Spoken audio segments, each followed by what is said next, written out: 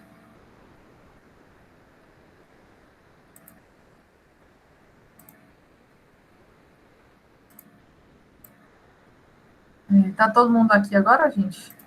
Já? Tânia e Amanda. Pronto. Então, vocês estão vendo a telinha do Jean? Telinha do Jean. Então, vocês vão vir aqui, ó. No canto esquerdo tem a canetinha, tem a borrachinha, uma seta, e aqui tem nota autoadesiva. Estão vendo, pessoal? Eu não entrei ainda do Jean, não. Vamos lá. Eu estou simplesmente aqui no Google Meeting. Deixa eu verificar onde é que eu vou localizar isso aqui.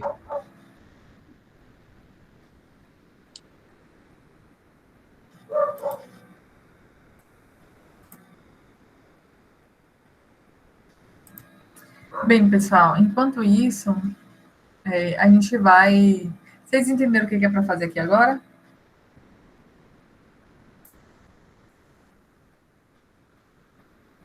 Não é para escolher hoje, viu? É para vocês, e é uma chuva de ideias. Pode ser qualquer coisa. Pense aí que o céu é o limite. O que é que você gostaria de fazer? Então, assim, não é para definir hoje, é para definir semana que vem. Mas hoje vamos pensar, assim, sem muita preocupação, o que é que vocês gostariam de trabalhar, né? Qual que seria o tema? O Joyce colocou aqui monitoramento da fauna aquática do Banco Camaroneiro da região de Caravelas. Alguém escreveu assim: não tenho nenhum projeto de pesquisa, porém gostaria de trabalhar com preservação, clonagem. Pode continuar escrevendo quem botou isso aqui, viu? Foi a Amanda? Acho que foi a Amanda, né?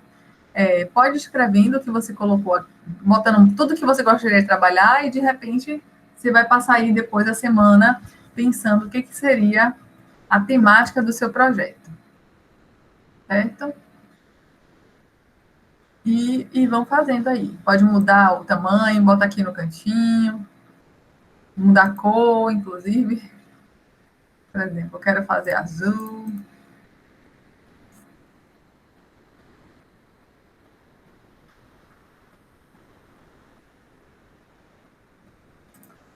E agora a gente vai ter uns minutinhos, deixa eu ver se tem mais alguém aqui pedindo. Acho que todo mundo conseguiu logar, né? Professora, por favor, pode mandar o link no chat, porque isso, para eu poder conseguir logar nesse Jamboard. Ok, good.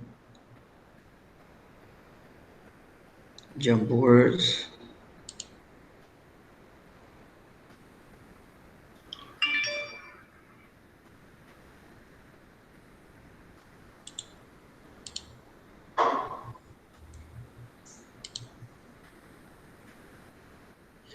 Ok, compartilhar documento foram.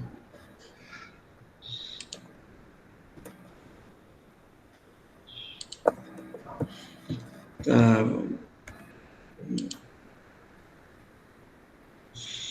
Jamboard. Pronto, eu estou aqui no Jamboard, mas é aquela parte que a senhora havia. Tá, vou explicar de novo. Tá. Volta no Meet para ver o que eu estou fazendo. Vai aparecer na tela do Meet. E vou explicar. Certo, ok, do lado esquerdo. Tá do lado esquerdo. Tá vendo? Não, ok. Você vai clicar. Somente solicitar acesso para editar.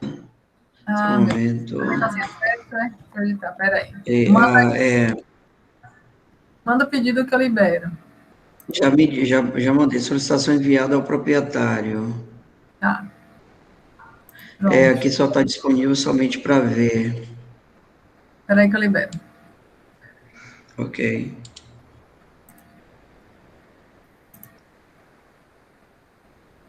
Agora que eu liberei, você manda atualizar e ver se consegue editar.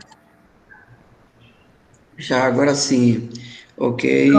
Tá vendo? Pronto. Agora ficou. Eu vou, então, clicar na primeira aí do lado esquerdo. Na primeira não, você vai clicar aqui, ó. Nota autoadesiva, é o quarto botão, ó. Então, quadradinho, ok. vai ser um Você clicou, escreve aqui. Nota autoadesiva, e eu vou escrever o que agora? Agora você vai escrever o que você gostaria de fazer com o projeto, a temática do seu projeto. Ok. Aí você escreve e salva. Certo. Ó, alguém disse aqui que gosta da área de botânica, né? Enquanto você não estiver falando, você desliga o áudio, por favor, viu? Tá. Senão faz muito barulho para a gente.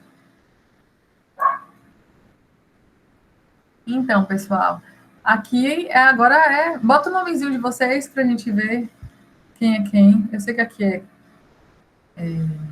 Joyce, aqui é Amanda, né? Não tem um projeto de pesquisa, porém gostaria de trabalhar com preservação, clonagem, cruzamento em enxertos de planta. Amanda está indo para a área agroflorestal, né, Amanda? Amanda já tem. Ainda que você vá para lá para Itabuna, para a área agroflorestal, você vai ter que terminar o BI, né, de alguma forma. Então, provavelmente vai fazer um projeto integrador aí, e isso ajuda também no projeto integrador, né? Ou você já fez esses componentes?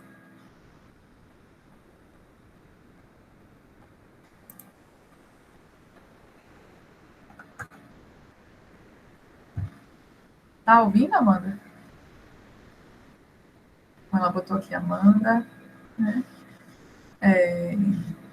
Tayane diz que gosta da área de botânica também. E vocês já se aproximaram de algum professor, professora, pensando nisso, para pedir estágio, essas coisas? Tá falando no chat. Ai, vou voltar lá. Amanda, fiz não, tá no segundo. Amanda, tá muito cedo para você estar pegando esse componente curricular. Né? Gente, por isso que é muito importante a gente fazer a orientação acadêmica.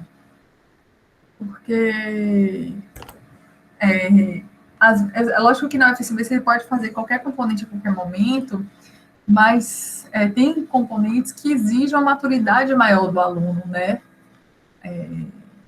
E aí, por exemplo, esse é um caso desse, por exemplo, né? Elaboração de projetos de pesquisa, é importante que a gente tenha um pouco mais de maturidade, eu acredito, né? Não é que você não possa fazer, lógico que você pode fazer, mas de repente você pode aproveitar o que você está fazendo aqui para fazer seu projeto integrador lá na frente, mas assim, vocês têm que pensar que quem tiver matriculado no componente vai ter que, até o final do componente, elaborar um projeto de pesquisa.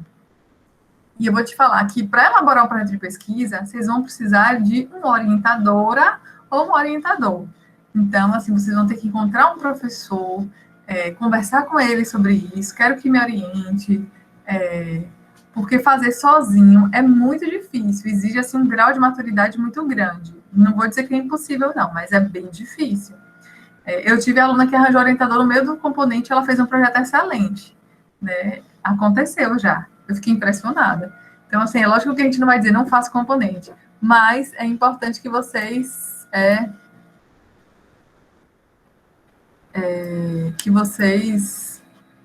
pensem nisso, tá? Alguém escreveu, ainda não tem um projeto de pesquisa totalmente pronto, e sim em construção, sobre obesidade e emagrecimento. Certo. Então, tá mais na área de saúde, eu imagino, né? Mas, se você tem um projeto em construção... Sou eu. Oi? Sou eu que estou já há um tempo desenvolvendo, colhendo dados e informações, por ser da área esportiva, crossfit, pedal, boxe, então eu tenho me aprofundado bastante sobre obesidade e emagrecimento. Uhum. Comecei por conta própria, mas irei sim seguir teus conselhos, procurar um orientador, orientadora, para me ajudar nessa tarefa. Certo. Provavelmente na área da saúde, né? Para poder te dar um suporte aí. A Sandrine também está no segundo quadrimestre. Tayane, não estou em contato com nenhum professor, mas... Eu estou falando certo seu nome, Tayane? É assim mesmo? Não estou em contato com nenhum professor, mas já fiz alguns componentes na área. Certo. Mas, assim, é importante... Se você não tem um professor hoje, procura um professor para ver o que vocês poderiam desenvolver em termos de projeto, né? Pensando aí que na pandemia as coisas estão mais difíceis, mas estudar a gente pode, né? Dadas as restrições de tempo que a gente tem aí, né? Enfim. Mas a gente ainda pode fazer coisas teóricas, revisões, né? Então, essa parte de planejamento pode ser feita, né? Inclusive pensando em algo lá para o futuro, quando a gente puder voltar a fazer trabalhos mais presenciais, certo? Então, alguém mais? Um, dois, três, quatro. Só tem 4 pessoas aqui? Tem mais alguém na aula? Deixa eu ver. Cadê? Sandrine colocou? Aqui é Walter, é seu nome?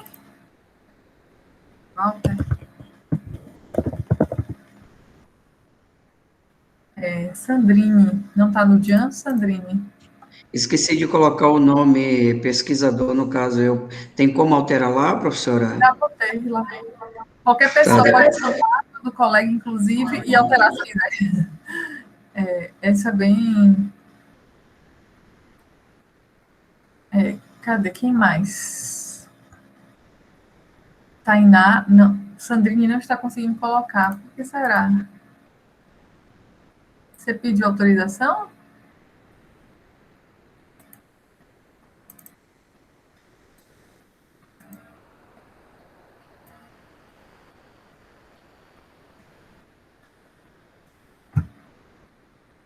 Eu não estou vendo nem vocês no Jamboard. Acho que é porque você está no celular mesmo. Tainá. Não tem ideia, certo? Mas você não tem nada... Eu estou pelo professora. Por isso que acho que não estou conseguindo. Na aula de ontem também não consegui acessar pelo celular.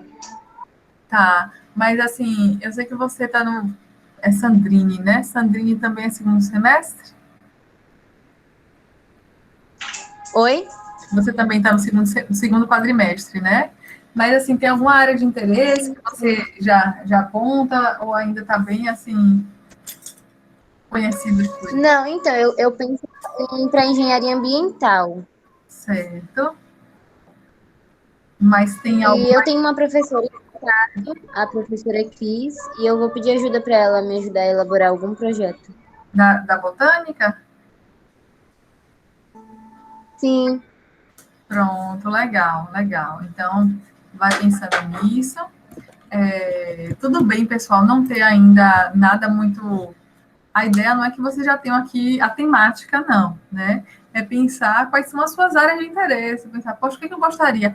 Até porque se vocês ainda não têm um docente, uma orientadora, que vocês cheguem com alguma área de interesse. Não precisa chegar, professor, eu quero trabalhar fazendo vacina para o coronavírus. Não é bem isso. É você chegar para a professora falando, professor, eu gosto da área ambiental, eu gosto da área aquática, eu gosto de trabalhar com micro-organismos, coisas pequenas, eu gosto de trabalhar com árvore, gostaria, né, de trabalhar com peixe, sei lá. Então, assim, a ideia é que vocês pensem aqui, usem esse espaço para refletir sem julgamento, certo? Só refletir assim, o que você gostaria de fazer? Poxa, eu sempre gostei de baleia, de repente eu quero trabalhar com as baleias. Ou eu quero trabalhar com vírus, moléculas. Ou eu quero trabalhar com plantas. Ou eu odeio planta, quero ir para o laboratório, ficar o dia todo no laboratório, olhando para o microscópio, sei lá, vai que você gosta da área de análises clínicas. Então, assim, pensar que tipo de coisa que a gente gosta e pode escrever aqui se quiser. Se não conseguir, tudo bem, pensa com você, escreve num caderninho e vai guardando isso com você, tá? Aí, no nosso próximo encontro... Ui, peraí que deu chabu aqui. Oxê. Acho que eu saí. Eita, ficou desconfigurado. Peraí, deixa eu... Só um minutinho.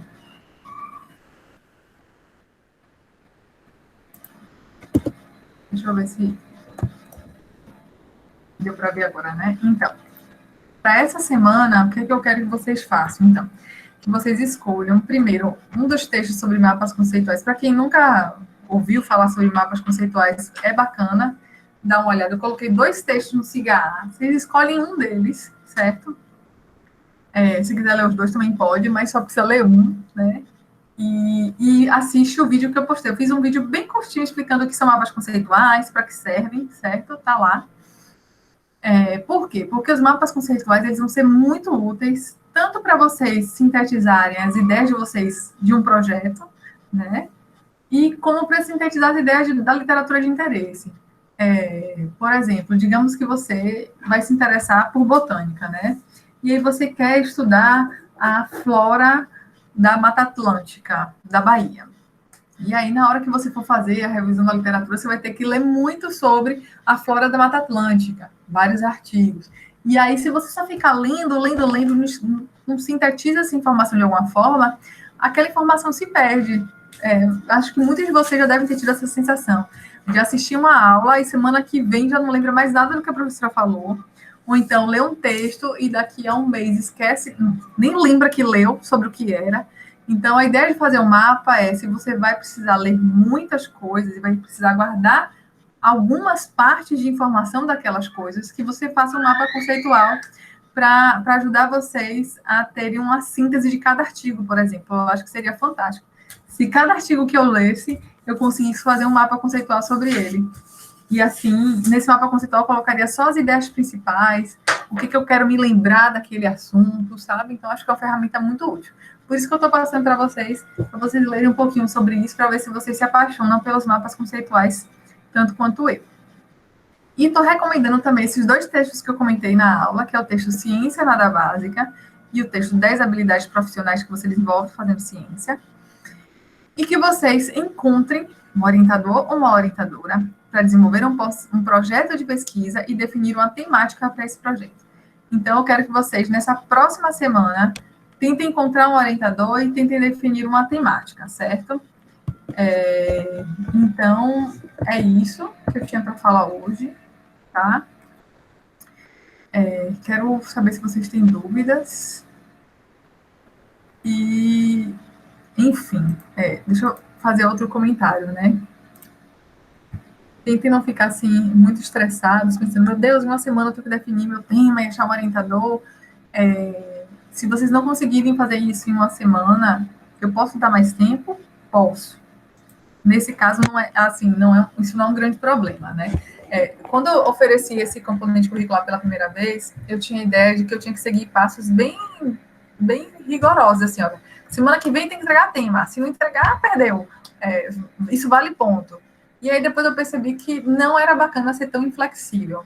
Então, assim, o que eu não vou flexibilizar é a data de 28 de abril. Então, 28 de abril tem que entregar um projeto completo. Se você demorar 3 semanas para achar um orientador e definir uma temática, aí é com você. Contanto que no dia 28 de abril você me dê o projeto, vocês me entreguem o projeto completo, certo? Mas assim, o que eu vou fazer ao longo do componente olha, você vai ter que definir projeto, você vai ter que definir a temática, vai ter que definir quem vai ser seu orientador, depois você vai ter que definir objetivos. Então, assim, são várias etapas que a gente vai ter que definir ao longo do caminho. Então, se você demorar muito em uma certa etapa, já sabe que vai acumular lá na frente, tá? Então, assim, eu vou dar o passo que eu acho essencial, e aí vocês podem ter uma certa flexibilidade nisso, tá? Contanto que dia 28 vocês entreguem o projeto. Essa data eu não vou adiar em nenhuma situação, porque senão eu não vou ter como fazer com que vocês, com que um mande para o outro, sabe? A gente vai se atrasar nessa última etapa dos revisores, né? Porque os revisores têm que ter uma semana para analisar. Na verdade, deixa eu só retomar isso aqui. Talvez eu possa dar uma semana a mais, porque essa turma é bem pequena, bem enxuta, né? Deixa eu mostrar aqui para vocês. Olha, eu tinha previsto a entrega 28 de abril, porque eu tinha imaginado em 2 semanas para apresentação de projetos, né? Se for 2 semanas para apresentar os projetos, precisa de fato entregar no dia 28 de abril. Mas se a gente conseguir concentrar tudo aqui no dia 12 de maio, vocês ganham uma semana a mais, tá? 5 de maio para entregar o projeto e 12 de maio para fazer essa parte de conversa com o seu revisor, tá certo? Vocês estão com alguma dúvida?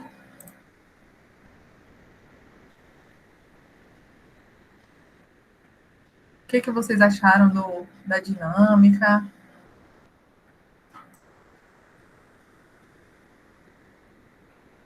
Vocês acham que em uma semana vão conseguir encontrar um orientador, uma orientadora, definir uma temática?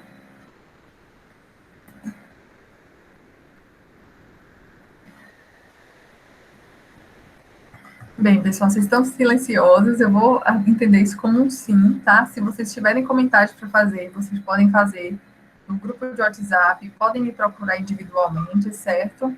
Semana que vem... Professora, Diga. rapidinho. O orientador de matemática tem que ser da universidade?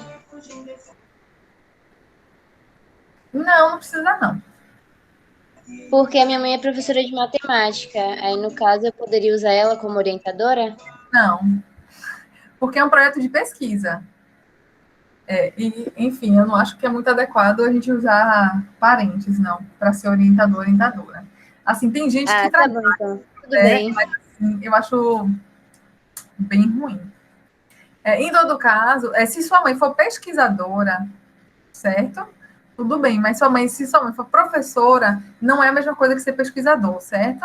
Então, assim, se você tiver um parente que seja de fato pesquisador, que tenha uma área de pesquisa, né, que seja professor universitário, de preferência, aí sim. Agora, por exemplo, você encontrou alguém que trabalha no Coral Vivo, por exemplo, que é um instituto que faz pesquisa, faz extensão. Se você encontrar alguém no Coral Vivo para te orientar, pode. Alguém de Itabuna, de Teixeira de Freitas, pode, certo? Agora, essa pessoa tem que ser pesquisadora. Tá bom, entendi. Obrigada. Tá. Mais alguma dúvida?